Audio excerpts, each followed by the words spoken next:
அவங்கெல்லாம் இவருக்கு முன்னாடி பிச்சை எடுக்கணும்.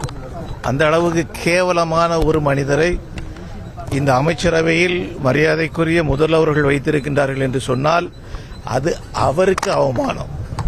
ஒட்டுமொத்த 8 கோடி தமிழர்களுக்கு அவமானம்.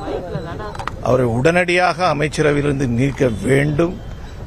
அப்படி நீக்கல அப்படின்னு சொன்னாச்சுன்னா அவருடைய கருத்தை திராவிட முன்னேற்ற கழகம் ஏற்றுக்கொள்கிறது என்று சொல்லி பொருளாகும்.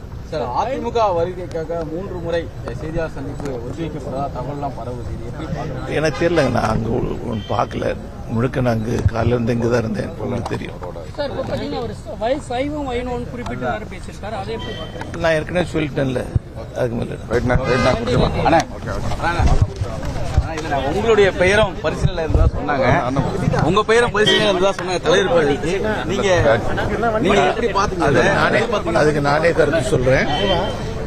மரியாதைக்குரிய கருப்பு முருகானந்தம் அவர்கள்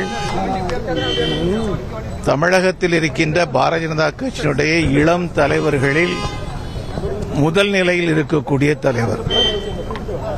அவருடைய உழைப்புக்கு நிகராக எதையும் சொல்ல முடியாது. அந்த அளவுக்கு திறன்மிக்க ஒரு தலைவர்.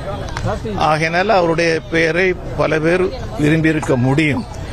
ஆனால் அவரே முன்வந்து நயனா நாகேந்திரன் அவர்களை முன்மொழியக்கூடிய அளவுக்கு வரும்போது அது இன்னும் சிறப்பு மிக்கதாக அமைகிறது. அதிமுக நிர்பந்தத்தினால தலைவரை மாற்றப்பட்டதா ஒரு கருத்துக்கள் பரவுது. என்னங்க அதிமுகவின் நிர்பந்தத்தினாலதான் கூட்டணி வைக்கிறதுக்கு தலைவரை மாற்றணும்னு சொன்னதாலதான் இந்த தலைவரை மாற்றலாம். இது எங்களுக்கு ஆண்டாண்டு இப்போ மாவட்ட தலைவர் கிளை தலைவர்கள் மாற்றப்பட்டதுக்கு யார் காரணம்? மண்டல் தலைவர்கள் மாற்றப்பட்டதுக்கு யார் காரணம்? மாவட்ட தலைவர்கள் மாற்றப்பட்டதுக்கு யார் காரணம்?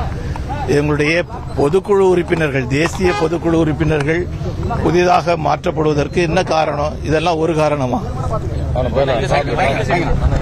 தேங்க்யூ.